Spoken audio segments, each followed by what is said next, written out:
1 საათია საქალაქო სასამართლოში ბაჩუ ახალაიას და მასთან ერთად ბრალდებული პირების სასამართლო პროცესი მიმდინარეობს.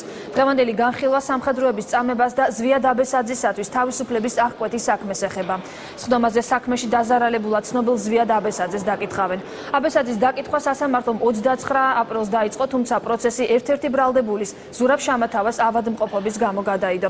ზვია დაბესაძის ინფორმაციით ბაჩუ ახალაია მისი შვილის ნათლია, თუმცა მასთან ურთიერთობა იმ მოტივით გაუფუჭდა, რომ ის ოპოზიციისკენ გადაიხარა.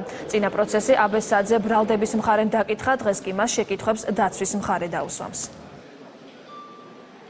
დღეს გაგრძელდება არსებითი განხილვა, როგორც მოგეხსენებათ, აბესაძე იკითხება და მის დაკითხვას გავაგრძელებთ უკვე დაცვის მხარე. ჩვენ დავსვამთ შეკითხვებს, ამის შემდეგ უკვე სასამართლო და გამოძახებული იქნება უკვე სხვა მოწმეები, რომელსაც თავად ბრალდების მხარე წარმოადგენს. სტრატეგიას თვითონ არჩევს ბრალდების მხარე, აქედან გამომდინარე, წინასწარ არ გვითანხმდება არანაირ საკითხში.